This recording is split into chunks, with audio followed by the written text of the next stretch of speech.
I'm Richard Heller. I'm a professional speechwriter and part of Clarity, the writing experts. Today I'm going to give you some tips drawn from my expertise in speechwriting and letter writing. The writer, Evelyn Waugh, had a very simple, all-purpose rejection letter to strangers. It was a printed postcard which simply said, "Mr. Evelyn Waugh will not do what you wish." Evelyn Waugh didn't care if the strangers never got back to him again. In fact, he preferred it that way. But for most of the rest of us, it's worth taking a little time and trouble to write a rejection letter. If you're rejecting an offer, you're rejecting something that's a free gift to you or your business or your organization. Even if you don't want it, it's still a free gift, so it's basic good manners to say thank you for it. Moreover, the person who's offering you that free gift is probably in some kind of relationship with you. It might be a friend, or even if it's a stranger, it's going to be a customer, it's going to be a supporter, it's going to be a voter. So it's worth keeping that person on side with your rejection letter. And the next free offer that he makes you might be an absolute lulu. It might be absolutely brilliant and wonderful. And you want that offer to come to you, not to a rival.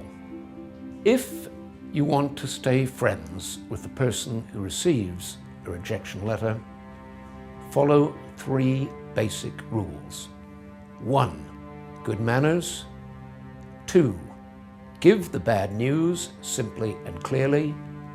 3, leave yourself open to receive another offer. I'm going to say a little more about each of these in turn. Good manners in a rejection letter. First of all, it means sending a personal letter, not a form or a slip or something impersonal just with the name of your organization on it. It's got to come from you, and it's got to make clear what your status is. Also under the heading of good manners, be especially careful to get the recipient's name right. And thirdly, the most important aspect of good manners in a rejection letter, show that you've understood and appreciated or even read the offer that's been made to you, even though you're going to reject it.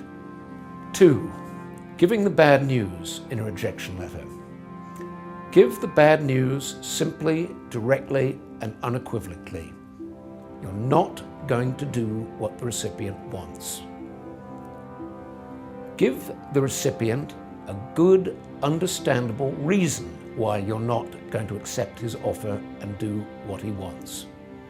Even if he doesn't agree with it, make it understandable to him. Thirdly, make clear that there is no appeal against your decision and no argument about it, and you're not going to enter any further correspondence about it. 3, leaving the door open in a rejection letter.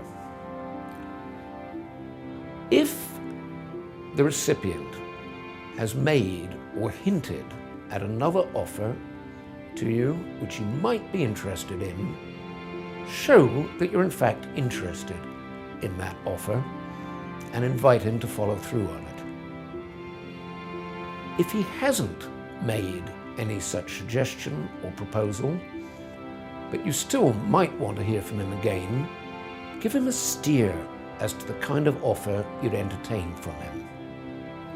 So those are the 3 ingredients of a rejection letter. And take it from me, I'm an expert at receiving them.